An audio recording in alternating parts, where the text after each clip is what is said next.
Afternoon and welcome everyone. My name is Gillian McCallan and I'm the chair of the Highlands and Islands branch. Thanks for joining us today for this session on improved driving in collaboration with ScORSA and RoSPA. I am delighted to introduce our speaker today, who may be a familiar face to many of you, Dr. Karen McDonnell. She is the OHS Policy Advisor and Head of RoSPA Scotland, and also a past President of IOSH. She has a broad range of strategic and operational knowledge gained over 30 years whilst working with RoSPA. Thank you for joining us today, Karen. Before we get started, I'd just like to ask that all microphones are muted during the presentation. And if you have any questions, can you please add them to the chat and we can go through them or open up the floor at the end of the presentation. The session is being recorded and will be posted on the branch's microsite and LinkedIn pages in due course. So without further ado, I'll hand over to Karen. That's great. Thanks very much indeed for the introduction, Gillian. I'm absolutely delighted to be here this afternoon speaking to IOSH members about the importance of keeping safe on our roads.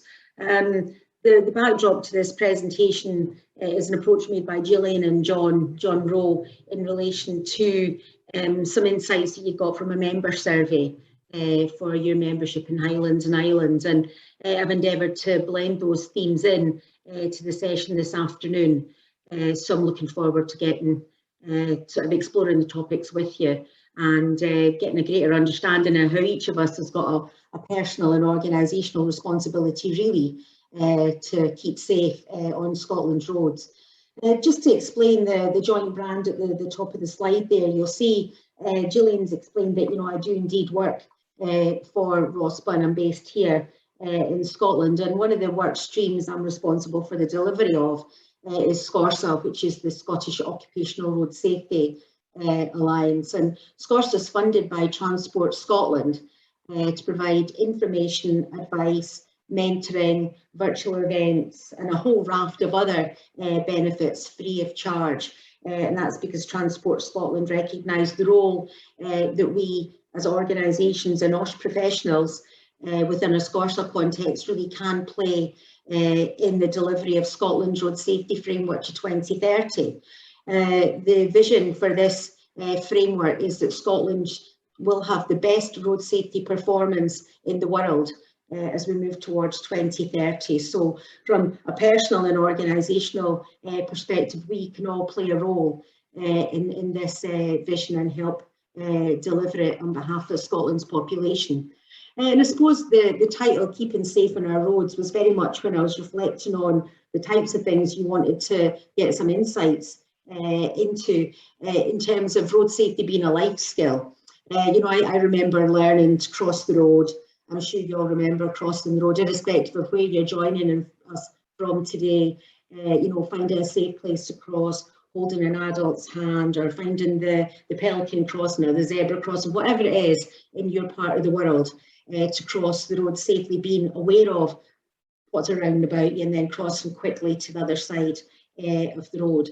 I'm sure, like me, you remember learning to ride your first bike, and then perhaps even passing your cycling proficiency test, which is the root of RoSPA's work. And then that first driving lesson as you move through your driving lessons and into your first vehicle, and then perhaps the first time you drove for work. You know, so it very much is, road safety is a life skill, and that's the kind of messaging that I've embedded for you today. As professionals and practitioners in OSH, that I know that you will have done a lot of work on driving risk per se, and there will be policies in place that you use to manage driving risk as you would any other risk to your organisation. So we're not going to delve into policy related activity today, just to give you some insights into the backdrop of guidance and information that's available free to you through ScORSA. Can I have the next slide, please?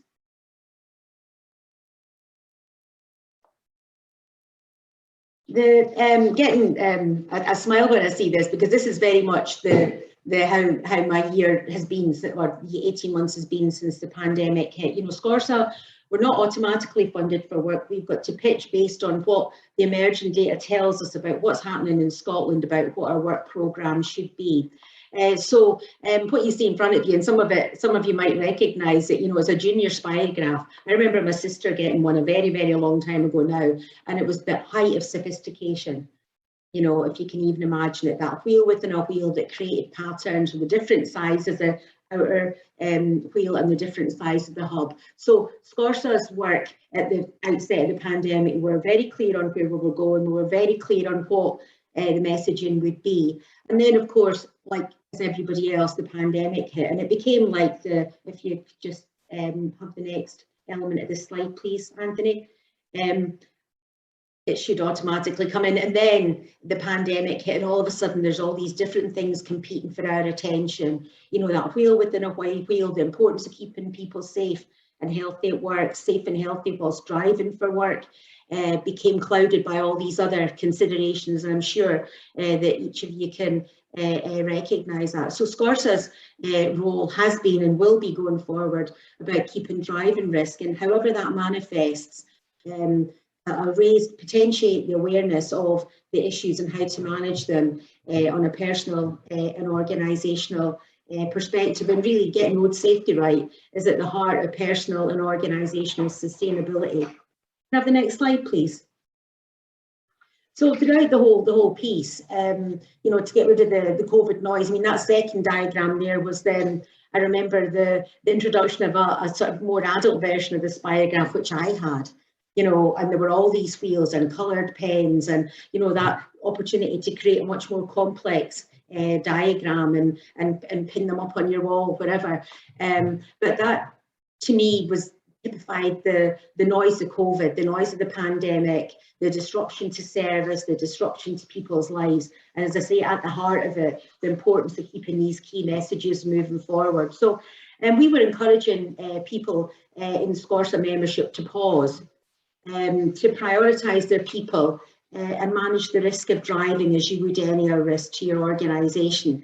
And this is where the whole piece about road safety and driving being a life skill really comes into play, because on a personal basis, every time you get behind the wheel of a car or you're riding for work, you know, this assessment process should be part of your planning before or as you go about your work. So very much the A there is assess the risk. From an organisational perspective, update your risk management plan. I know, as I mentioned before, you'd be very interested in driving risk policies, but that's really not for today. It's more about thinking about your driving today and thinking about the types of roads that you drive on wherever you are in the world, although some of the examples I have are Scotland specific and North East specific. This is very much about speaking to people about road safety, driving and riding at work and at home, because increasingly, I mean, there's a lot of conversation at the moment about labour shortages, about skilled labour shortages. So we want people to be safe at work, and we want them to be safe beyond the workplace, and getting road safety right and reducing the potential for serious injury as a consequence of road safety going wrong is something that employers can help employees and their families focus on. So speak to your people about road safety and driving and riding at work, at home, as well as for work. And then the E is really about evaluating the interventions you put in place. And I would encourage you to share what you learn through the ScORSA network.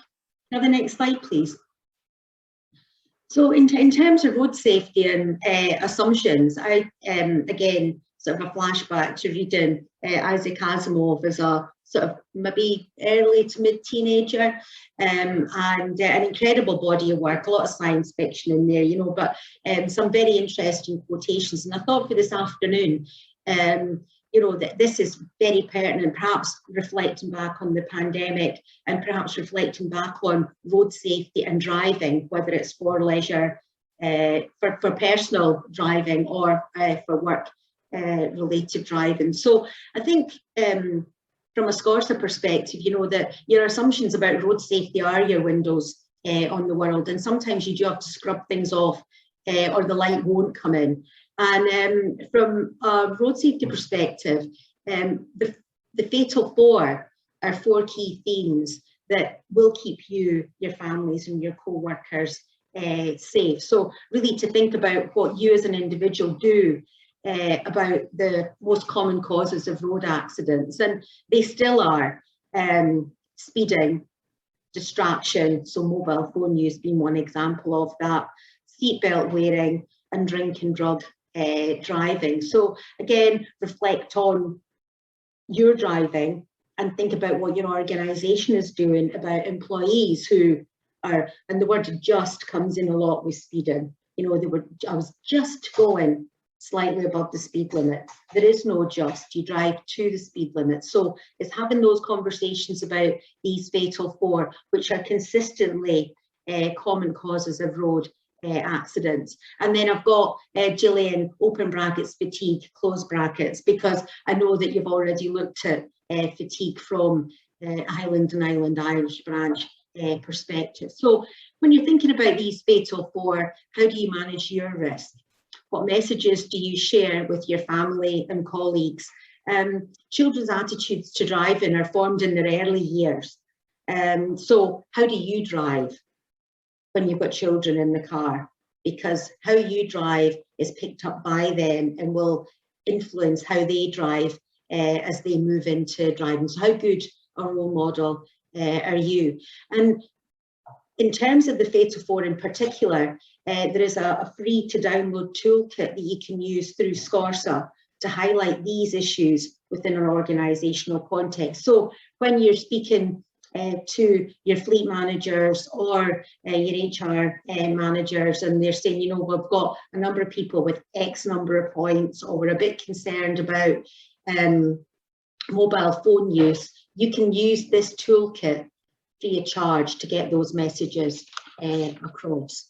Can I have the next slide, please? So in terms of how we've been encouraging ScORSA members to move forward is, and I'm sure many of you who have got children are pausing, reflecting on how your driving behaviours perhaps is influencing how they may drive. I think it's interesting here to read across to think about what we would do from a, let's say, workplace transport perspective. You know, so we're familiar with these three elements, you know, the safe road, safe vehicles, and safe and healthy drivers. I'm going to just think initially about, for example, the safe vehicle. And again, this is reflecting back on the pandemic, where key and essential workers have driven throughout the pandemic, but you may well have had people who your vehicle fleets may well have been off the road or mothballed for a period of time during the furlough or during furlough. And how did you bring them back into play? You know, so the kind of checks that you would undertake on a vehicle to make sure it's a safe vehicle for work. And again, these can be used on a personal or organisational basis. So we think about we call it powder, you know, petrol or diesel. Have you got petrol and diesel enough in your vehicle for the journey? Have you checked the oil? Have you checked the water? Have you looked for damage to your tyres or your lamps? The electrics for your vehicle, are they all working? The R is for rubber, you know, look at the treads on your tyres and the windscreen wipers. And these are all things that you should be thinking about when you drive, irrespective of whether it's when you drive for work or when you're driving for leisure purposes. And then the safe road essentially is looking at route and journey planning, which organisationally people do, perhaps as a matter of course. If you don't, perhaps that's something that you should be working towards as part of a risk assessment, and giving people sufficient time to get from A to B, so that perhaps that we can reduce the number of people who are just speeding on Scotland's roads. And then the important element here for me is a safe and healthy driver, and are you fit to drive? And these should really be embedded for each journey that you undertake. I, for one, and I'm sure I'm not different to many of the people on the session this afternoon, you know, I was a routine traveller into Edinburgh for a number of years. Not every day, but I would do the 30-mile trip to Edinburgh and return on a daily basis. The pandemic hits, I'm working from home, and all of a sudden the longest journey I did for a very long time was a 6-mile round trip. So how are you bringing your drivers back into the workplace to drive for work as the pandemic evolves? And how do you know that they're fit to drive? So driver fitness, again, is a personal requirement. You know, there's, if I can have the next slide, please.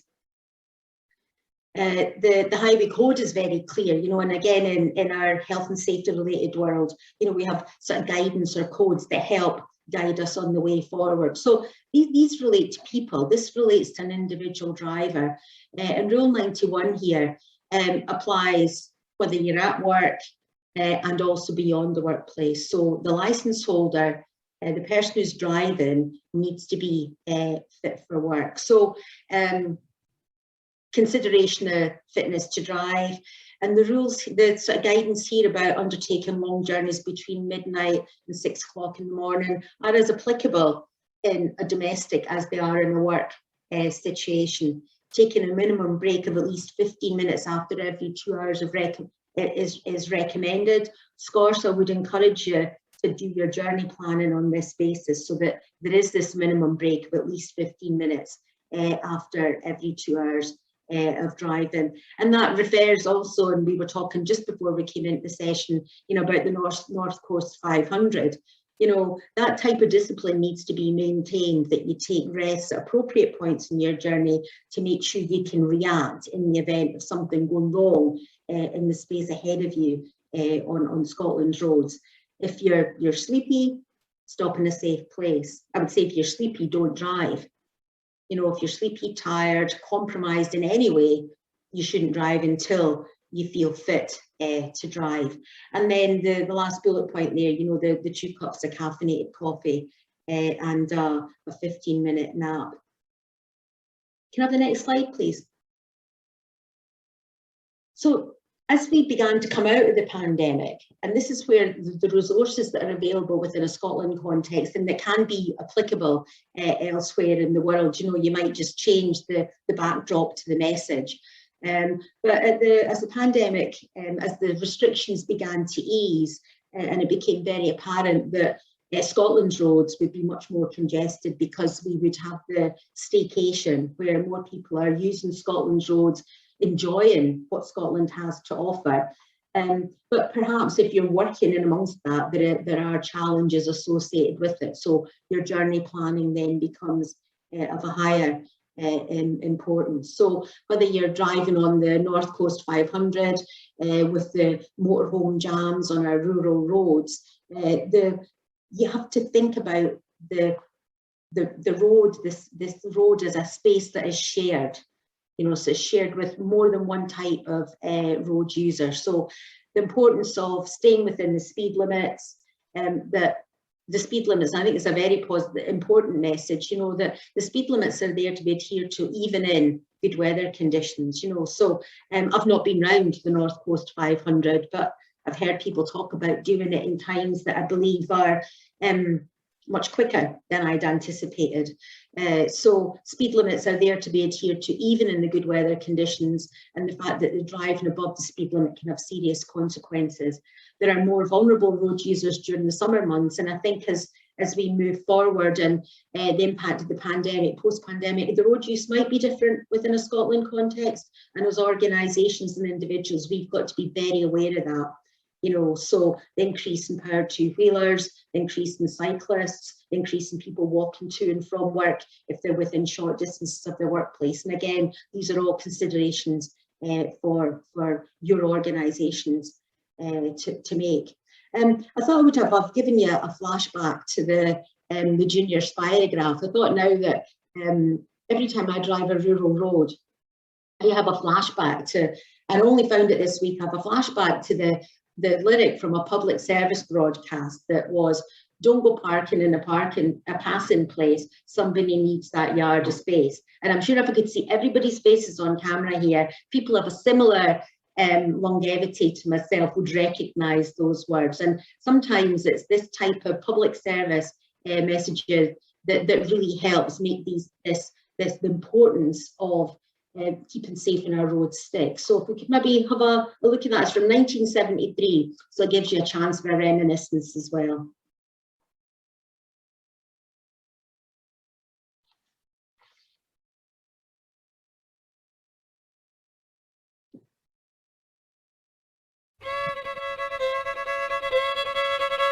Along the road to the north and west, you'll find the scenery is the best. You just don't want to drive so fast. You feel so good that you slow down the further that you get from town, and cars that have to, why you let them past. And when you hit them single-track roads, remember there's a kind of code that's most good manners and common sense.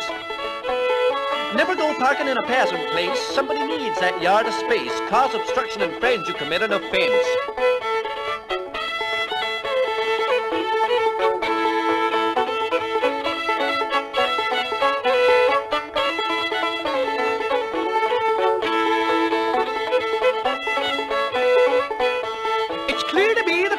Folks, it surely ain't no kind of joke when an easy riding tourist holds them back.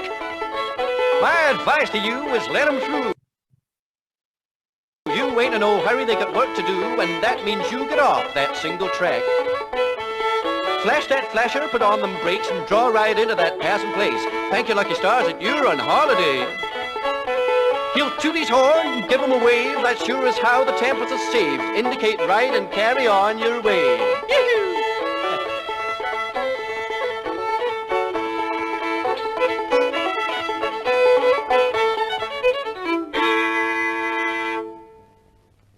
Drive easy, you hear?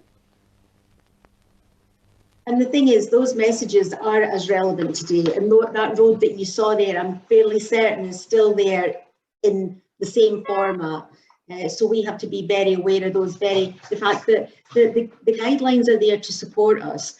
And as I go on, and we talk later on this afternoon about road rage and how do you avoid it, those key messages there about, you know, signalling, move over so someone else can pass, that whole discipline and the respect for other road users, I think jumps out from that. So these core messages, the core message you've just seen, are as relevant today as they were in 1973, and I'm sure will sustain further over time. That's a YouTube video. I'm certain if you want to use it in your own organisation, you can. One of the other topics that was mentioned from the sort of brainstorming you had within the branch was the sort of driver distraction and mobile phones and multitasking. So I thought I'd just take a couple of moments just to give you some insights into the types of challenges that you may face in terms of the four sort of types of driver distraction you see in front of you here. I mean, distraction really is a diversion of attention away from activities critical for safe driving towards a competing activity. And when I learned to drive, my first car was an Austin Allegro. You're really getting a trip down memory lane in the day.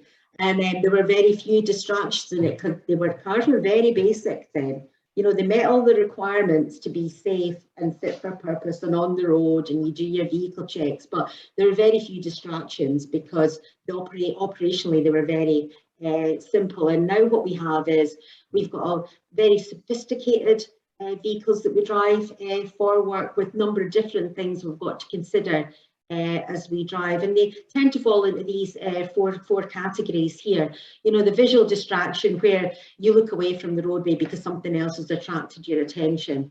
You know, I was involved the other week there and put together some press information through ScORSA that relates to rural roads and wildlife, you know, like crossing the road, and how aware should you be and where should you be looking. And when I drive, because I live in a rural area, you know, you're picking up what's happening in front of you on the road. You know, you're doing your mirror checks, but you're also scanning across the field margins as you drive, just to make sure that there's nothing ready to come onto the roadway in front of you. So the type of visual distraction where you look away from the roadway, you know, we've got to make sure that we revert to looking at what's in front of us and scanning so we can anticipate what's coming up in the next stage of our journey. In terms of the cognitive impairment or distraction is when you become lost in thought, you know, perhaps because it's a route you've driven a long time. You know, you've driven that same road and it's your drive to work, and sometimes you get to work and you think, gosh, did I pass X, Y, or Z today, or is this the way I came on the way here today? You know, so it is about being cognitively aware as you drive. Biomechanical is a very sophisticated way of saying, you know, manually adjusting your radio volume. You know, maybe some of you now drive cars that you don't even have to manually adjust a radio volume, you know, but those types of things are taking you away from, if you think about when you did your passed your test in the first place, how disciplined you were about how you positioned yourself in the vehicle, how the controls were used, how you did scan, how you did anticipate, how you drove within the speed limit, how you allowed people to pass, all those things, you know, so that it's the things that have added on those layers above where the vehicle has become more sophisticated that you've got to be aware of, and perhaps have those conversations about the complexity of how the vehicle cabs look in your organisational vehicles now, to look at ways of reducing the potential for distraction. Can I have the next slide, please? And then this driver frustration or road rage, and then the signal move off into the passing place and allow someone else to pass is essentially as relevant for the driver frustration and road rage element also. I mean, driving's meant to be enjoyable. I personally love to drive. You know, I love to drive. I've been very limited in how much driving I've done over the last 18 months, but it's very enjoyable. It allows you an opportunity to go and visit people, to go places you want to go. But if we don't plan and if we don't feel fit before we set off, you know, it can quite often descend into something that's perhaps a little bit more stressful or a little bit more demanding than you'd anticipated. And I should say that there, for these topics, there are sort of fact sheets that are available through ScORSA that you can use to explore within an organisational context. So the keywords here are, before you set off, you know, are you fit, relaxed and rested? You know, so really think about that, because when you're driving as an individual, you know, you've got the opportunity there to say, well, actually, I'm going to set off later in the day. I really don't feel rested, or I've got competing items for my attention, and perhaps I'm not ready to jump in the car and go and do X, Y, or Z, you know. So we would suggest that if you're emotionally upset or your mind is elsewhere or cluttered, you're liable for an attention drift away from the core activity that keeps you safe, that is sort of being safe behind the wheel of your vehicle. And we would suggest that, you know, you go into the driving activity being calm and in a good mood. Supported by a journey plan that includes time for unanticipated alterations like roadworks, heavy traffic, or a road traffic accident. So you're setting the right scene there, you know, before you set off. So you're entering into the drive on a calm basis. During the journey, it's very much about staying calm and thinking logically and concentrating on your driving, and the importance of doing it well and not engaging with what else is going on around and about you. If you find yourself being tailgated, for example, don't be pushed along. You know, find a safe opportunity for that driver to pass. And again, that was the advice being given in 1973, and it's still as relevant today. If you find yourself in a situation where another driver has perhaps come within your zone and it's made you feel uncomfortable, and you feel, you know, that you're not as calm as you had been when you set out, the advice we would give is like not to make eye contact and maintain your safe standard of driving. However, if you are being persistently followed, by an aggressive driver. And I'm fairly certain it's something that's familiar to almost all of us, where someone drives and perhaps cuts in or cuts out in front of you, and you've to anticipate that, so it's not as big an issue as it might have been if you hadn't been planning your journey forward or planning your way forward. If you find yourself that you're being persistently followed by an aggressive driver, we would recommend that you make your way to a public place, you know, a police station, a busy street. Stop your vehicle in a place of safety, and if necessary, call the police. If you're confronted with a road rage situation, remain in the car with the doors and windows locked, and if necessary, call for help, but not while driving. So it's about stopping and taking time out and focusing on the present. I think that's the most important message in terms of your driving. You know, driving is a life skill, and getting it right keeps people safe. And that has got to be your central focus when you are driving. So focus on the present rather than the destination. I have a colleague that used to say, if you're not 10 minutes early, you're late. You know, so those types of messages are important messages to promulgate within your families, your friends, and your work colleagues. So focus on the present rather than the destination or the purpose of the journey. And then after your journey, it goes back to the pause, reflect, and reset. You know, so reflect on situations where you might have felt that another driver hadn't acted in the most professional way in your space.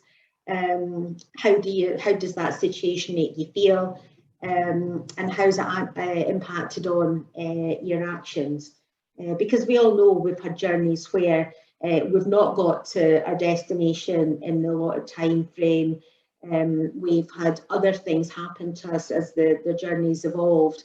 And to provide the opportunity, whether it's within a family setting or an organisational setting, so that you allow people to share the it's almost, we do reflective practice at IOSH, don't we? You know, when we're doing our CPD, that piece of reflective practice to put the commentary together. So try and take that across into your activities whilst driving and keeping safe on Scotland roads. How has what has happened on that journey impacted on your feelings, and what might you do differently as time progresses? Can I have the next slide, please? And I'm not going to look at Gillian just now. I'm not going to talk about fatigue, honest, but I really liked this, and I thought I wanted to share it with you. I was listening to a presentation recently, and the name of the presenter escapes me, so apologies for that.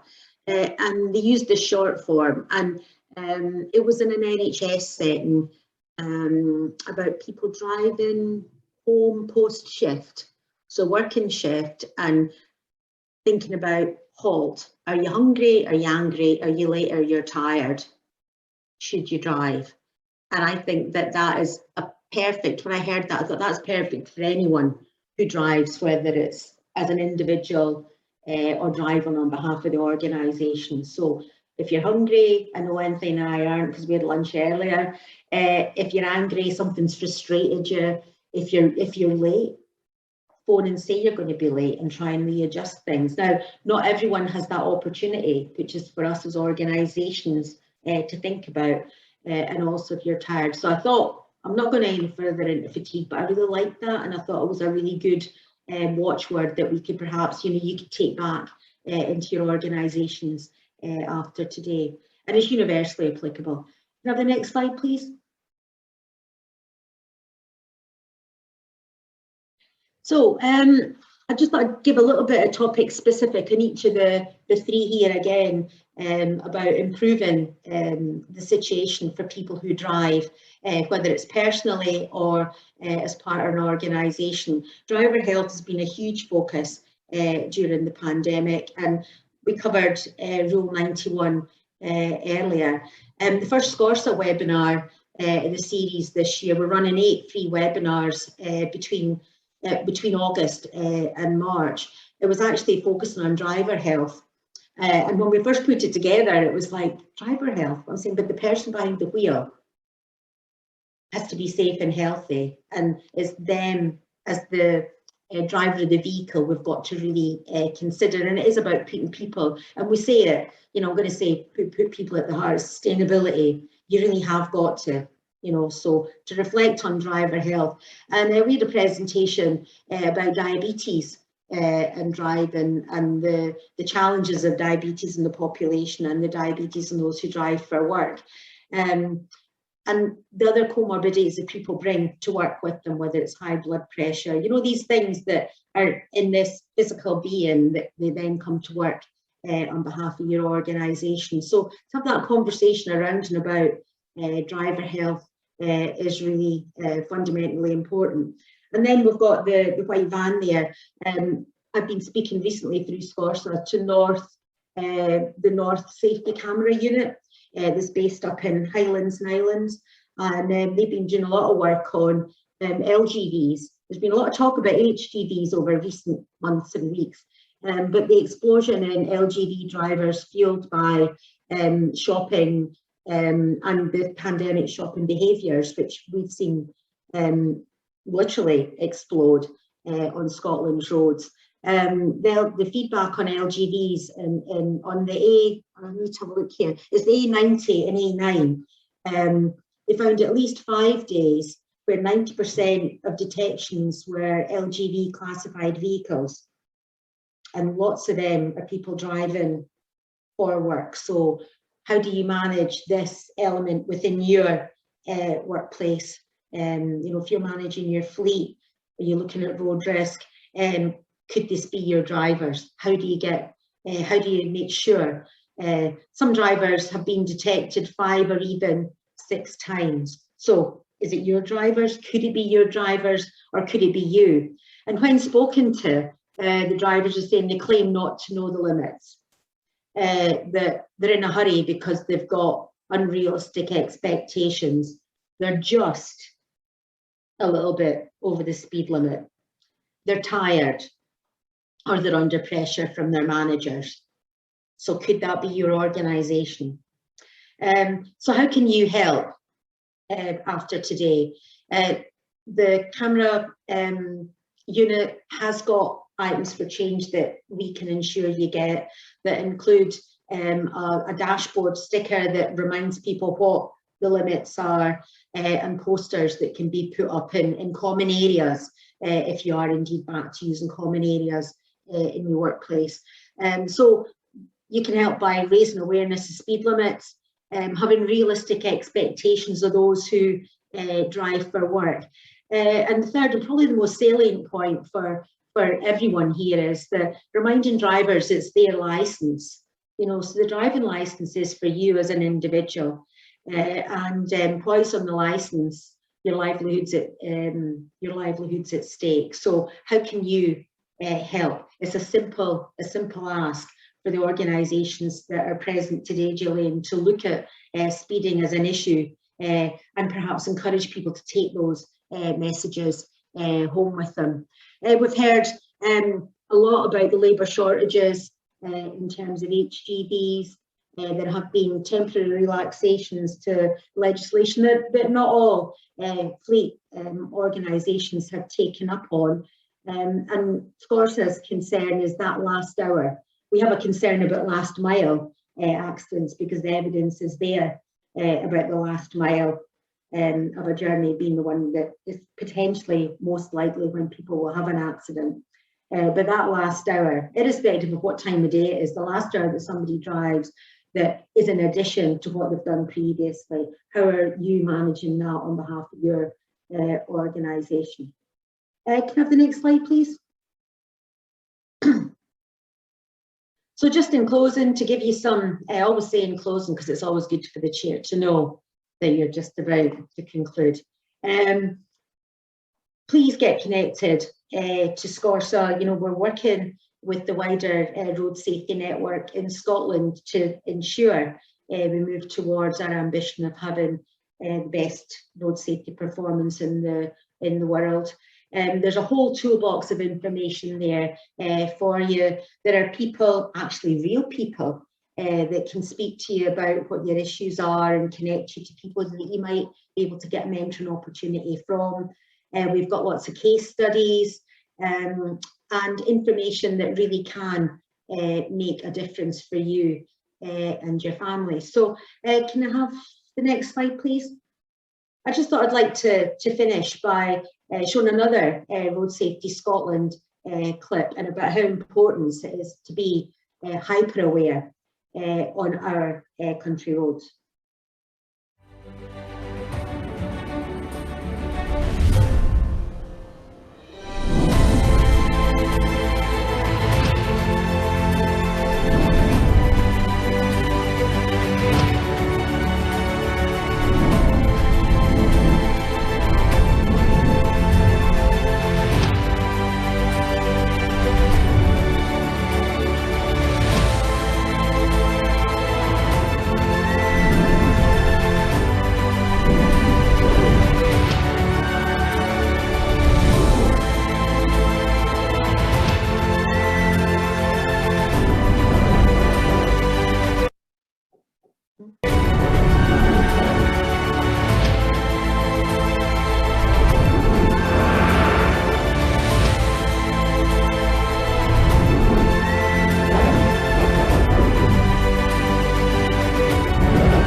And I think it's important, you know, that, you know, we connect around and about, you know, we join the dots around and about road safety and driving risk within a Scotland context. So I can only encourage you to connect with ScORSA and let us feed you with the information that helps you make a contribution and will keep you and your family safe. So thank you very much for the opportunity again.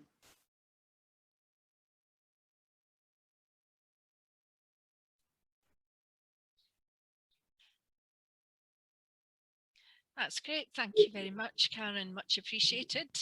And I would just like to ask if it was very informative, so thank you. I really did quite like the 1973, 2 years before I was born. But it was, but yeah, still, it brought back memory of the old Norse soup advert as well, the one for chicken.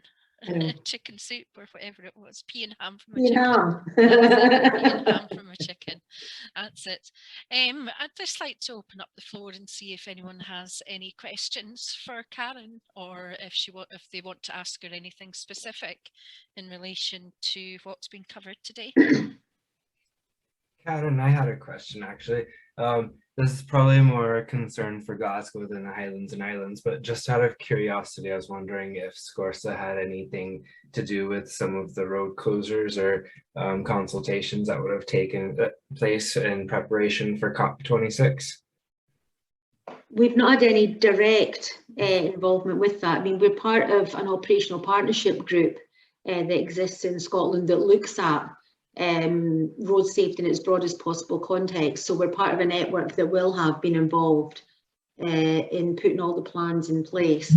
And I was actually over in Glasgow yesterday, which it was lovely to see it after such a long break. And I noticed there's a lot in place in terms of forewarning people about the potential challenges associated with COP26. So it is all about pushing information out to people so they can plan around about. And when I was coming through Glasgow, I was thinking about the impact on those who drive for work and what accommodations organisations are putting in place for that. That's lovely. Thank you very much. Has anyone got any other questions for Karen?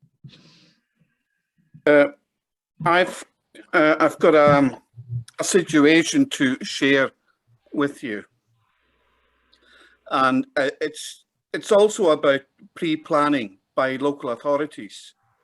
I go to Edinburgh, and if anybody knows Edinburgh and they know George Street, You got Princess Street and you got George Street and then you got Queen Street. But this was in George Street. And this happened a few years ago. And on George Street, you can go up one side and you can go up the other side. It's like a one-way, if I remember rightly, but up one side and down the other side. But in between, there are car parking spaces. You can access the car parking spaces from either side. So in this particular day, these two cars accessed the one parking space. So they were nose to nose. So half a car was in the parking space and the other car was also half into the parking space. But none of them were prepared to move. So the young man got out of one car and the older gentleman was trying to get out of his car. So the young man grabbed the door and banged the door on the older gentleman with his legs still hanging out. So there was a battle going on, and road rage at its best, I suppose. So the older gentleman had to reverse out to allow the younger man to take over the parking space. So, and I'm sure I witnessed that, but I'm sure it must have happened on other occasions, maybe not quite as severe as that. All I'm saying is that's always got the potential to have an argument when you can access the car parking space from both directions. So a bit of planning, I suppose, is also involved. So that's just just an observation. Yeah. Well, I'm just sort of reflecting on what you've said, and it takes me. I was in a meeting a few weeks back where speaking with a ScORSA member who was talking about they'd been speaking in work about driving risk, and somebody said, you know, the safest mile is the mile not driven, and I thought there was an interesting way of thinking about it. You know, so it's not in connection with what the insight you've just given. I mean, but it's that whole thing about, from an organisational perspective, to look at, do we have to drive? Are there other alternatives? And I think that there's been a seismic shift towards that over the pandemic. But I think I know exactly where you're talking about. Sorry, I don't know who was sharing that anecdote there, but I know exactly where you're talking about. And there is that whole thing about ensuring that it's clear, people can anticipate what's expected of them, because there's a clarity in the roadscape that helps them make the right choices. Yeah, okay. Thank you very much, Ian. Neil, you've got your hand raised. Thank you. Thanks, Julian, and thanks, Karen, for that presentation. I'm just going to follow up on one of the previous topics here about how people travel. The document you were referring to in the Scottish Road Safety Framework starts off by addressing users and saying, decide the most sustainable way to travel. Now, there is a travel hierarchy which I try and follow myself, which starts off with walking fairly locally, obviously, and goes through cycling and public transport to driving. Now, that's just an observation, but linked to the theme, Karen, what's ScORSA's view on the current political tendency in Scotland to cut back on road improvements, given that I think I'm right in saying about 30% of road crashes are the road infrastructure is a contributory factor. So we're seeing a delay in road improvements on the A9 and the A96, and these improvements are also going to include better provision for cyclists and other such users. So what's ScORSA's view on pressing on with infrastructure improvements? Well, the ScORSA element of the Road Safety Framework to 2030 is very much about those who drive for work, but it's within, and it's very interesting. If you look at the framework document, and I can make sure the link is available to you, it's very much a safe systems approach. So we do have, there's an element of that is about safe roads and safe roadscape. And there are all sorts of work streams working towards that, Neil, to address the types of things that you've mentioned. The other element you mentioned about those who like walk and cycle and powered two-wheelers. The second ScORSA webinar we had this year was about active travel. And that's exactly that element. You know, it's about people walking for leisure purposes, cycling for leisure purposes, biking for leisure purposes, and then those people are doing the same things for work. So there's been a huge increase in the number of powered two-wheeler riders over the pandemic, and the sort of likely explanation for that is that people are perhaps going to use powered two-wheelers as opposed to going on public transport as the pandemic abates, or the increase in the cost of cars and second-hand cars has perhaps pushed more people onto a powered two-wheeler. So ScORSA is also looking at revising some guidance for powered two-wheelers for work that I'm more than happy to share. The webinars have been recorded, so if anyone wanted to go back and look at the diabetes piece or the active travel piece, the data is there. But as I say, ScORSA has a connection to the other organisations that are dealing with the other elements of the safe system approach.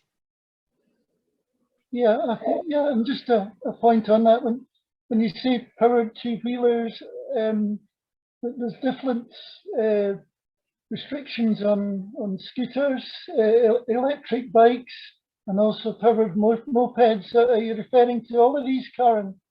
The guidance will be generic in terms of the requirement to consider key elements, and it's under development at the moment, and it's for employers to also consider those who might be biking for work or to work, because from a RoSPA perspective, you know, where the accident happens is almost, I know it has different connotations, but it's still happening to the person and the implications for the person. So it's about having this whole person, whole life approach to the use of powered two-wheelers, whether you're walking to work, whether you're cycling, whether you're on a 250, or I know that some of the people that we've spoken to, because I think we did a better biker session last year as well, you know, so are using much bigger bikes for different purposes as well. So it's about grounding some guidance for employers so they can help their employees to stay safe on Scotland's roads. Okay, and I think it's also good that some firms are fitting their lorries out to a similar standard to some of the city requirements as well, with extra features to support cyclists. And I also think it's good, some of the police work in terms of sending a policeman dressed as a cyclist along some main roads. They're doing a safe pass observation and pulling in drivers that don't give cyclists enough room. I think that's important as well, because we don't have a full network of cycle tracks. We end up on main roads on certain occasions.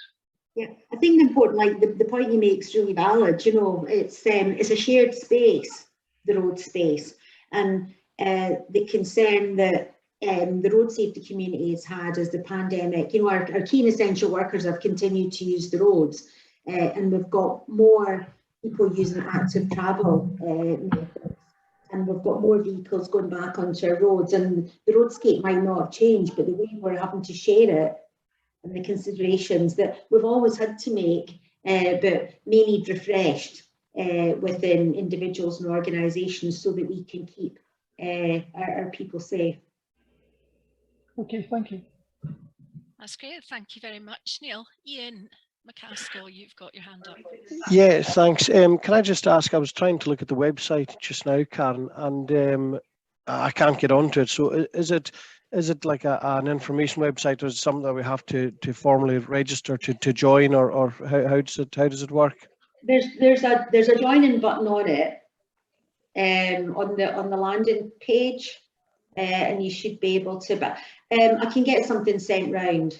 You should just be able to go on and click on the join button, provide some very basic information about your organisation, and then we start inviting and sharing information with you. Okay, that's great. Thanks very much. Now, it may well be, I see Helen said that as well. I'm actually having some work done. I hadn't anticipated it was happening today, which is kind of typical, isn't it?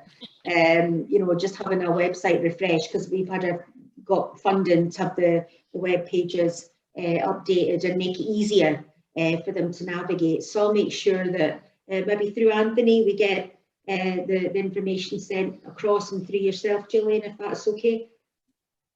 No problem at all. Have you got anything further to ask Ian, or is it a legacy hand? No, it's just I don't know how to get rid of it. Sorry. That's okay. We can raise them, but I can't take them down sometimes. That's not a problem. So again, thank you very much for that. Really informative. So before we close, I'd just like to update any branch members on today of a couple of areas that the committee are going to be looking at in relation to future workings of the branch.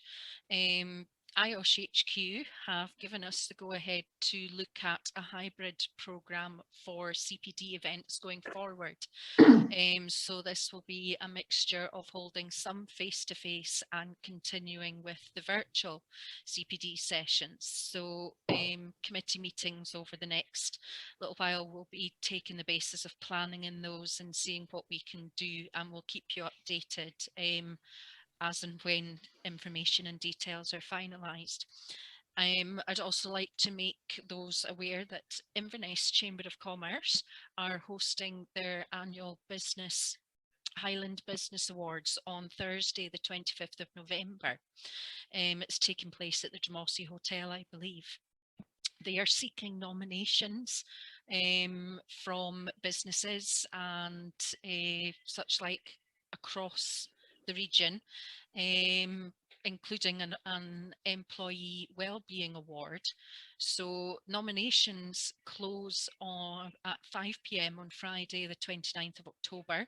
So if you are a company or know a company or organisation based in the Highlands that you'd like to put forward, or even nominate somebody in your organisation or another partner organisation, we can add a link into the chat, or we can send out some further details as part of the post-event survey. So our next session, the next branch session, is due to take place on Thursday, the 11th of November at 1500 hours, where we will be joined by Jonathan Lindsay of the European Marine Energy Centre, or EMEC, who will take us through the hydrogen path EMEC is taking and a sample of many of the hydrogen projects ongoing at the present. So the branch welcomes member involvement. So if you have a topic you'd like to see discussed or covered, please, or to get in touch for any other reason, please contact us at highlandsandislands@iosh.com. And please check the branch microsite and our LinkedIn page for more information and joining instructions for confirmed and future events. So there's not much less for us to cover today. So thank you very much for joining us. And thanks again to Karen for giving us her time this afternoon, and to John and the other committee members involved in making this happen. We look forward to hopefully seeing you at the November session. So take care and safe driving.